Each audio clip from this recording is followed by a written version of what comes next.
میرے محترم بزرگوں ساتھیوں، دعوت کی محنت ایمان کے سیکھنے کی محنت ہے۔ حضرت مولانا الیاس صاحب رحمۃ اللہ علیہ فرماتے تھے کہ ہم نے کوئی نیا کام نہیں شروع کیا ہے، نیا کام شروع کرتے اس کا نیا نام رکھتے، ایمان کی سیکھنے کی محنت شروع فرمائی۔ اور فرماتے تھے مسلمانوں کو غلط فہمی ہے، وہ غلط فہمی سے سمجھ لیا ہے کہ ایمان ہمارے اندر ہے، اس لیے اس کے بعد کی چیزوں میں مشغول ہیں، حالانکہ ہماری یہ محنت سرے سے ایمان کی سیکھنے کی محنت ہے۔ دیکھو یہاں سے دھوکہ لگا، ایمان کے بارے میں سب مطمئن ہے کہ ایمان تمہارے اندر ہے، ایمان سیکھنے کی ضرورت ہے۔ دین کو مشکل بنا دیا، ایمان کو آسان کر دیا، حالانکہ دین آسان ہے۔ حدیث میں دین یسرن، دین بہت آسان ہے۔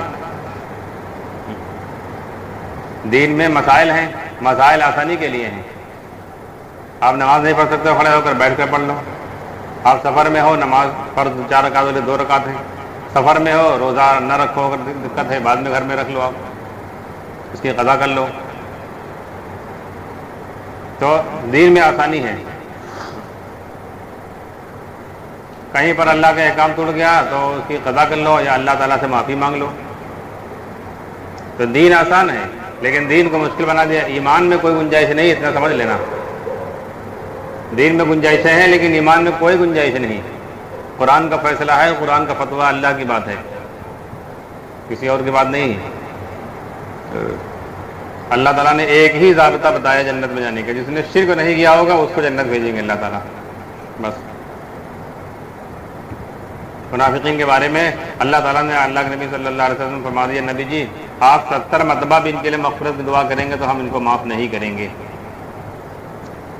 جو شرک کے ساتھ مرا ہوگا، ایمان میں اگر ذرہ برابر ملاوٹ کی ہے، اللہ کی صفات میں، اللہ کے کرنے میں ملاوٹ کر کے اس دنیا سے گیا، اللہ کی ربوبیت میں شرک کر کے گیا ہے، اس کے لیے کوئی گنجائش نہیں ہے، نہ کسی ولی کی سفارش، نہ کسی نبی کی سفارش، نہ اللہ کی سفارش۔ ہاں، تو دین میں تو بہت گنجائشیں ہیں۔ پوری زندگی جس نے نماز نہ پڑھی ہو، پوری زندگی روزہ نہ رکھا ہو، پوری زندگی میں کوئی اللہ کے کام پر نہ چلا ہو، ایک اللہ کا حکم نہ پورا کیا ہو، اگر لیکن ایمان میں ملاوٹ نہ کی ہو، ایک مرتبہ صرف اخلاص سے اللہ کو اللہ کے سمجھ کر اور اس کلمے کو کہہ کر اگر دنیا سے گیا ہے وہ، تو اللہ تعالیٰ کا معاملہ چاہے تو اللہ تعالیٰ سزا دے اور چاہے اللہ معاف کر دے، جنت جائے گا وہ۔ دونوں باتیں ہیں۔ اللہ تعالیٰ نے کہا بھی ہے کہ اے آدم کے اولاد، آدم کے بیٹے، تو آسمان سے لے کر زمین سے لے کر آسمان تک گناہ کر کے میرے پاس آئے گا۔ کتنی بڑی دوری ہے، 500 برس کی دوری ہے زمین سے آسمان۔ اللہ نے فرمایا اتنے گناہ کر کے بھی اگر میرے پاس آئے گا تو مجھ سے بخشش طلب کرے گا، مجھے معاف کر دینا کوئی بڑی بات ہے ہی نہیں، معاف کر دوں گا۔ لیکن آگے شرط لگائی، شرط یہ ہے کہ شرک نہ کیا ہوگا، ہمارے یاد میں کسی کو شریک نہ کیا ہوگا۔ مگر مسئلہ یہ ہے کہ لوگ شرک کو سمجھتے کہاں ہیں۔ ہاں، دنیا کے اندر کوئی بھی مذہب والا کوئی 2 خدا مانتا ہے؟ مطلب ہم کو سب تو ایک ماننے ہیں نا۔ کوئی بھگوان کہہ رہا ہے، کوئی ایشور کہہ رہا ہے، کوئی گاڈ کہہ رہا ہے۔ کوئی کسی مذہب میں یہ نہیں کہے کہ بھی ہمارے یہاں 2 بھگوان ہیں، کوئی کہتا ہے 2 ایشور ہمارے یہاں ہیں، سب ایک کہتے ہیں۔ مشرکین مکہ بھی قسمیں اللہ کی کھاتے تھے، ایک اللہ کو مانتے تھے۔ اللہ کے نبی صلی اللہ علیہ وسلم نے دعوت دی ایک صحابی کو، مان لے آئے تھے، تو آپ نے پوچھا کتنے معبودوں کی عبادت کرتے ہو؟ کہا 7، 6 زمین میں، 1 آسمان میں۔ اللہ کے نبی صلی اللہ علیہ وسلم نے پوچھا کہ جب مشکل کام پڑتا ہے تب کس کو پکار؟ تو کہا وہ جو آسمان میں ہے۔ اصل ایک ہی اللہ تھا۔ دنیا میں جو بنائے ہوئے تھے وہ اللہ وہ اپنے اپنے کرنے کے لیے بنائے تھے کہ صاحب بارش برسائیں گے تو ان کے ذریعے اللہ بارش برسائے گا، اولاد چاہیے تو اس بت کے ذریعے اللہ اولاد دے گا، کھانا چاہیے تو اس بت کے ذریعے اللہ کھانا دے گا، عزت چاہیے تو اس بت کے ذریعے عزت دے گا، غلبہ چاہیے تو اس بت کے ذریعے دے گا۔ تو وہ ذریعے بنائے ہوئے تھے بیچ میں اپنے، اصل اللہ کو مانتے تھے۔ آپ دیکھو حذیفہ رضی اللہ عنہ کو اللہ کے نبی صلی اللہ علیہ وسلم نے خندق کی رات میں بھیجا تھا حالات کا پتہ لگانے کے لیے، اور یہ بات کہی تھی کسی کوئی حرکت کر کے نہ آنا، فضائل اعمال میں واقعی لکھا ہوا ہے۔ وہاں ابو سفیان مل گیا تو سوچا موقع اچھا لا، اس کو نپٹا دیں۔ سرکش سے تیر نکال لیا، کمان میں رکھ لیا، تو ان لوگوں کو خدشہ ہو گیا، کہا کہ کوئی جاسوس آ گیا ہے، ایک دوسرے کا ہاتھ پکڑو اور معلوم کرو۔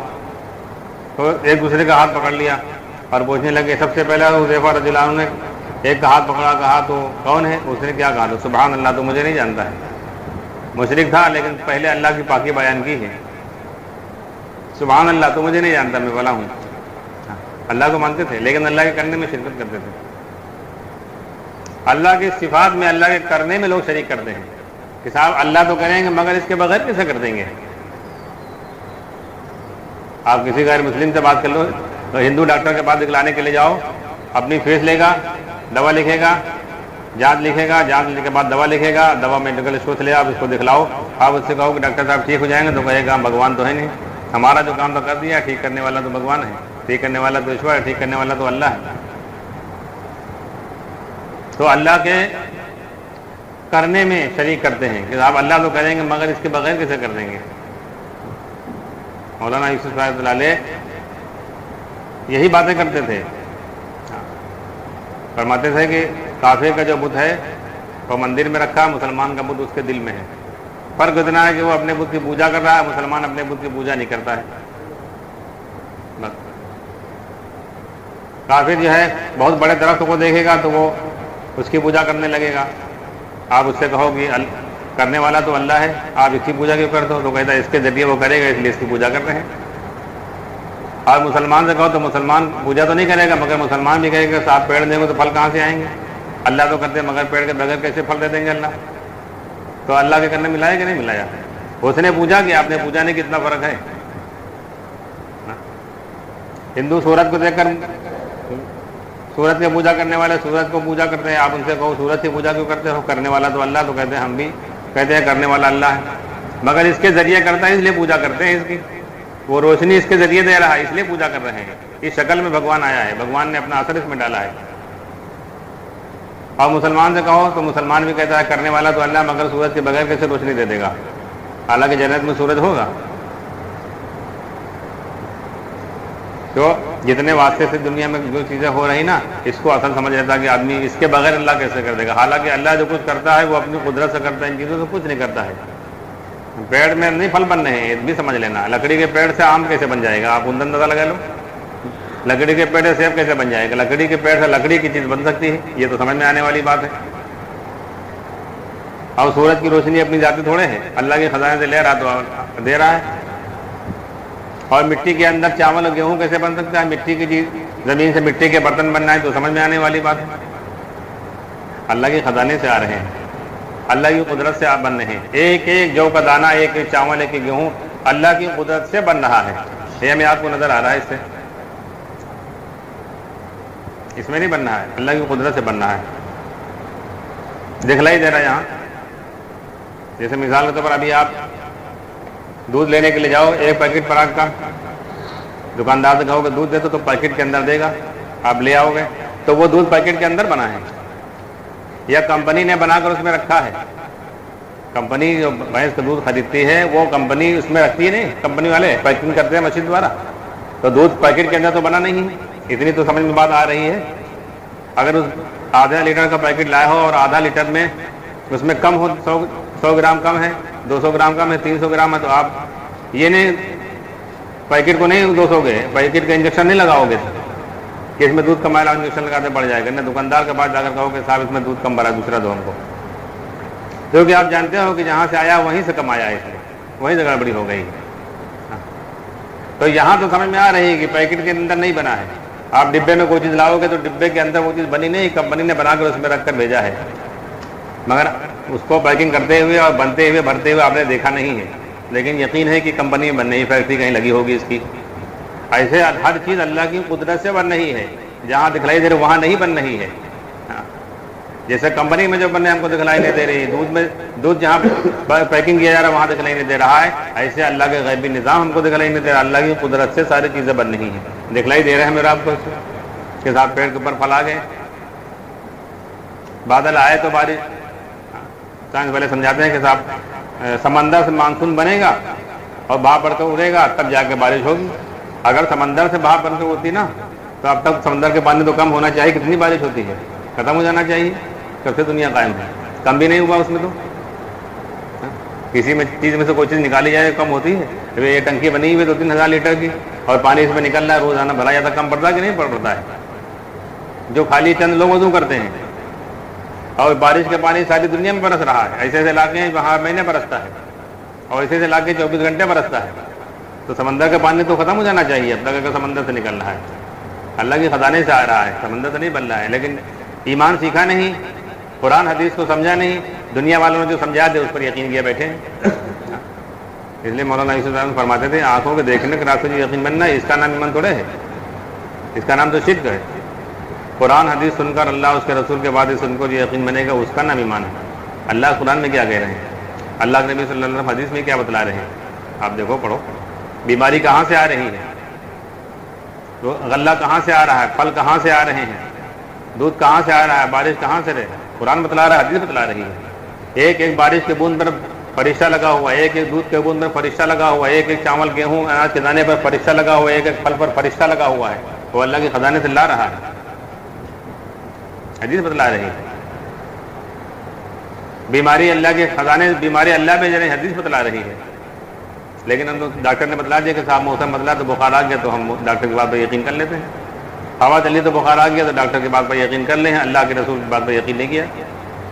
اللہ کے رسول صلی اللہ علیہ وسلم کیا فرما رہے ہیں، اگر ہوا کے چلنے سے بخار آتا تو گھوڑے کے دھوں کو بھی تو آنا چاہیے، کتے بھینس بیل کو بھی تو آنا چاہیے، فرشتوں کو بھی آنا چاہیے، سب کے آنا چاہیے۔ نہیں، اللہ بھیج رہے ہیں، جس کے پاس بھیجتے ہیں اس کے پاس بیماری آتی ہے۔ اگر کھانے سے آتا ہے تو سب کے ہونا چاہیے۔ تو جتنا دنیا کا نظام نظر آ رہا ہے آنکھوں کے راستے سے، جہاں سے ہم کو دکھ لیتا ہے یہاں سے کچھ نہیں ہو رہا ہے، اللہ کر رہا ہے۔ اللہ کے غیبی نظام، اس لیے ایمان بالغیب بتلایا گیا ہے پہلے دن۔ ایمان بال مشاہدہ نہیں، جہاں سمجھ میں آئے جہاں دکھ لے تو اس کو ایمان لانا، ایمان بالغیب، ظاہر کے خلاف جو نبی بتلا رہے ہیں، جو قرآن بتلا رہا ہے، اس پر یقین کر لینا، اس کا نام ایمان ہے۔ اس لیے اللہ کے راستے میں نکالا جا رہا ہے کہ بنی ہوئی چیز سے بنانے والے کو پہچانو، یہاں آنے کے بعد ان ساری چیزوں کا انکار کرو، ان سے نہیں ہوتا، اللہ کر رہے ہیں۔ اور سب سے بڑا امتحان جو ہے وہ پرورش کا امتحان ہے۔ سب چیزیں تو سمجھ میں آ جائیں گی، لیکن جب آئے گا اپنے پیڑ کا مسئلہ تو آپ دکان کے بغیر اللہ کیسے پال دیں گے، نوکری کے بغیر کیسے پال دیں گے، کھیتی کے بغیر کیسے پال دیں گے اللہ، حالانکہ سب کے بغیر اللہ کر رہے ہیں۔ عالم ارواح میں سب کے بغیر سب کی ضرورتیں پوری کی کہ نہیں پوری کی، اور عالم برزخ میں، عالم حشر میں، عالم جنت میں، اور انسان کے اللہ دنیا میں جتنی مخلوق ہے سب کی ضرورتیں اللہ پوری کر رہا ہے کہ نہیں کر رہا ہے۔ سمندر میں جو مخلوق ہے وہاں کون پہنچا رہا ہے، اور اتنی بڑی بڑی مخلوق ہیں کہ ہمارا پورا محلہ اتنا کھانا کھائے گا، ایک مچھلی اتنا کھا لے گی، اتنا آپ کا بیگم گنج پورا کھائے گا، سارے عورتیں مرد بچے مل کے اتنا ایک مخلوق اللہ کی سمندر والی کھا لے گی۔ ایسی سی مخلوق اللہ کی ہیں، تو کون کھلا رہا ہے وہاں، اللہ کھلا رہا ہے، کیونکہ رب اللہ ہے، پرورش کا جو وعدہ ذمہ داری وہ اللہ کی ہے، کسی کی نہیں ہے۔ کہ ہم جو نظام ہم نے بنا رکھا ہے اس سے روزی ہم کو نہیں مل رہی ہے، خدا کے نظام سے روزی مل رہی ہے، پرورش خدا کے نظام سے ہو رہی ہے، سارا نظام اللہ کا نظام ہے۔ تو سب سے بڑا جو دنیا میں امتحان مسلمان کا ہے، جس کے لیے اللہ نے بھیجا ہے، وہ پرورش کا امتحان ہے۔ یہی سب سے بڑا مسئلہ پھنسا ہوا ہے انسان کے لیے، سب سے بڑا مسئلہ۔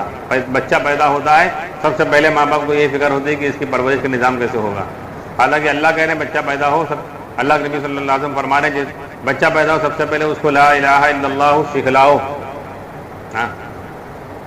پڑھاؤ نہیں، سکھلاؤ، کلمہ سکھلاؤ۔ ہم سمجھتے ہیں کلمہ پڑھا دیا بس ایمان آ گیا، لوگ یہ سمجھتے ہیں کہ اللہ کلمہ لا الہ الا اللہ محمد رسول اللہ پڑھ لو اور اللہ کو دل سے مان لو بس، تو اس میں تو 2 منٹ بھی نہیں لگے۔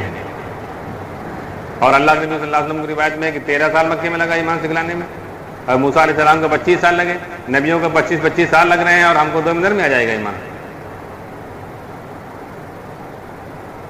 یہ مولانا یوسف رحمۃ اللہ فرماتے تھے ایمان یہ نہیں کہ اللہ سے ہوتا ہے، ایمان یہ ہے، توحید یہ ہے کہ اللہ کے غیر سے نہیں ہوتا ہے۔ جتنے اللہ کے غیر ہیں پہلے اس کا انکار کرے آدمی، اس سے نہ ہونے کا بولے کہ اس سے نہیں ہوگا، اللہ کر رہے ہیں۔ یہ سب سے مشکل کام ہے۔ ابراہیم علیہ السلام نے یہی کام کیا تھا، وہ قرآن میں اللہ تعالیٰ نے کہا کہ ایمان کی سیکھنے میں ابراہیم علیہ السلام کا اتباع کیجیے۔ دیکھیے ابراہیم علیہ السلام کی مثال اللہ تعالیٰ نے دی ہے۔ ابراہیم علیہ السلام ایسا نبی ہے، کوئی نبی نہیں ملا ہے، کوئی کتاب نہیں ملی ہے، کوئی مسلمان نہیں ملا ہے، کوئی بتلانے والا، کوئی سمجھانے والا نہیں ملا ہے۔ پیدا ہوتے ہی ان کی والدہ غار میں چھوڑ آئی تھی، دودھ پلانے روزانہ جاتی تھی، 14 سال کے ہوئے لے کر آئی۔ پہلا دن سے سوال کیا تھا اماں سے ہمارا رب کون ہے؟ تو اماں نے کہا ہم ہیں۔ تو کہا کہ آپ کا؟ تو کہا ابا کا، کہا نمرود۔ ساری چیزوں کا انکار کرتے کرتے چلے گئے، ستارے کا، چاند کا، سورج کا، چھٹ جانے والی چیز، مٹ جانے والی چیز، محتاج چیز ہے، وہ ہو ہی نہیں سکتی ہے رب۔ تب اللہ تبارک و تعالیٰ نے جبریل علیہ السلام کو بھیج دیا، کہا جس کی تم کو تلاش ہے وہ ہمارا تمہارا رب اللہ ہے۔ تو پہچانا ابراہیم علیہ السلام نے اللہ کو اس راستے سے۔ اور آج لوگ بنی ہوئی چیزوں میں گم ہو جاتے ہیں کہ صاحب اللہ تو کر رہے ہیں مگر اس کے بغیر کیسے کریں گے۔ اور ابراہیم علیہ السلام پیدا ہوتے ہی جب تھوڑی سمجھ ہوئی، 14 سال کے ہیں، ساری چیزوں کا انکار کرتے چلے گئے۔ اس لیے اللہ تعالیٰ نے قرآن میں 7ویں پارے میں مثال دی ہے کہ ایمان کے سیکھنے میں ابراہیم علیہ السلام نے اتباع کیجیے۔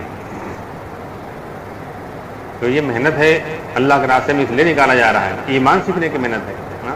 ایمان فرض ہے، ایمان کو سیکھنا فرض ہے، مگر فالٹ ہو گیا یہ کہ ایمان کو تو الگ رکھ دیا گیا، اب تو یہ ہے کہ دعوت فرض ہے۔ دعوت نہیں فرض ہے، ایمان فرض ہے۔ دعوت ایمان سیکھنے کے لیے ہے۔ جیسے مثال کے طور پر پہلے زمانے میں جو حکیم ہوتے تھے ان کے ہاں پیشاب کی جانچ کے لیے کہتے تھے کہ قارورہ لاؤ، تو قارورہ اس شیشے کو کہتے تھے جس میں پیشاب رکھا جاتا تھا۔ حالانکہ عربی میں پیشاب کو بول کہتے ہیں، پیخانے کو براز کہتے ہیں، بول براز، لیکن جس شیشے میں پیشاب رکھا اس زمانے میں لاتے تھے اس کو قارورہ کہتے تھے۔ تو دھیرے دھیرے دھیرے دھیرے وہ پیشاب کی بات ختم ہو گئی، قارورہ ہی چل گیا کہ صاحب قارورہ لے کر آؤ۔ اور پھر یہ ہونے لگا کہ قارورہ شیشے میں لے جاؤ، حالانکہ قارورہ خود شیشے کا نام ہے۔ تو آپ یہ کہنے لگے قارورہ صاحب شیشے میں لے کر جاؤ، حکیم صاحب دیکھیں گے۔ تو اصل چیز سے اس پر آ گئے۔ ایسے ہی مولانا الیاس صاحب جو رحمۃ اللہ علیہ جو کام شروع کیا تھا وہ ایمان کے سیکھنے کی محنت تھی۔ ایمان اللہ کی ایک اللہ سے ہونے کی دعوت، اس کا نام ہے، دعوت اس کا نام ہے۔ ہم سمجھ رہے ہیں کہ دعوت فرض ہے، ایمان تو ہمارے اندر ہے، کس کی دعوت دو گے آپ؟ چلے 4 مہینے کی؟ چلے 4 مہینے نہیں فرض، ایمان فرض ہے، کیونکہ ہر مسلمان سے، ہر انسان سے قبر میں ایمان کا سوال ہوگا، من ربک کا سوال ہوگا۔ فرشتہ جو پوچھے گا من ربک کا پہلا سوال، چاہے فاسق و فاجر مر کر جاوے اور چاہے اپنے وقت کا قطب ابدال اور مفتی اعظم شیخ المشائخ جائیں، وہاں ایک سوال ہوگا من ربک کا، تمہارا رب کون ہے؟ پرورش کا سوال ہے پہلا سوال، کوئی چیز نہیں پوچھی جائے گی۔ کسی کا حق مارا ہے، نماز پڑھی کہ نہیں پڑھی، مال کے حقوق ادا کیے کہ نہیں ادا کیے، جائیداد کا تقسیم کی کہ نہیں، وراثت بانٹی کہ نہیں، وہ بات کی چیزیں ہیں۔ پہلا سوال ربوبیت کا ہوگا، من رب کا۔ جیسے پاسپورٹ بناتے ہیں تو آئی ڈی آتا ہے تو سب سے پہلے آئی ڈی دیکھتا ہے، کہ آئی ڈی نہیں تو کہے گا باقی چیزیں بات کی، پہلے آئی ڈی دکھائے گا۔ ہاں پہلے آئی ڈی دکھاؤ اپنی، اس کے بعد میں پھر اپنی عمر کا سرٹیفکیٹ دکھاؤ، پھر اور محلے کے پردھان یا کچھ معتبر آدمی سے لکھوا کر لاؤ کہ ہم کوئی گڑبڑ آدمی نہیں وہ لکھ کر دے، وہ بات کیجیے۔ سب سے پہلے آئی ڈی، اگر آئی ڈی آپ کی نہیں تو کہے گا اس کو پہلے بناؤ، باقی چیزیں بات کی۔ تو فرشتہ وہاں سب سے پہلے پوچھے گا من رب کا، پرورش کا سوال ہوگا۔ اگر اس دل کے اندر اللہ کی ذات کا اور اللہ کی صفات کا یقین لے کر نہیں گئے تو آدمی جواب نہیں دے پائے گا، آسان نہیں ہے۔ یہی لوگ نہیں کہیں یہی انکار کر دیتے ہیں، اچھا اللہ اسے کھلا دیں گے، کچھ نہ کرو اللہ منہ میں کھانا اتار دیں گے، لوگ یہی کہہ دیتے ہیں۔ تو وہاں تو بہت دور کی بات ہے، وہاں کوئی سبب نہیں ہوگا، کوئی شکل نہیں ہوگی، فرشتہ پوچھے گا آپ تمہاری پرورش کیسے ہوگی من رب کا۔ اگر یقین سیکھ کر گئے ہیں، پرورش عبادت سے پرورش لے کر گئے ہیں، یہ سیکھ کر گئے تب جواب دے پائیں گے رب اللہ، ہمارا رب اللہ ہے۔ اگلا سوال ہوگا اللہ پرورش کرتا ہے ماں دین کا تو کس راستے سے کرے گا پرورش ہماری؟ وہ راستہ دین کہتے ہیں راستے کو، اس کا راستہ کیا ہے؟ یہ دنیا میں لوگ نہیں پوچھتے ہیں کہ تمہارا ذریعہ معاش کیا ہے، تمہارا پیشہ کیا ہے، تمہاری مشغولی کیا، پوچھتے نہیں۔ ایسا فرشتہ پوچھے گا ماں دین کا، یہ کون سا راستہ پرورش کا؟ تو بہت ہر مذہب والا اپنے اپنے مذہب پر ہے، سمجھ رہا ہے کہ ہمارا مذہب حق پر ہے، تو جو ایمان سے کر گئے تو کہے گا دین اسلام۔ اور تیسرا سوال ہوگا حضرت محمد صلی اللہ علیہ وسلم کے بارے میں، کون سا اسلام، کون سا دین جو حضرت محمد صلی اللہ علیہ وسلم لے کر آئے۔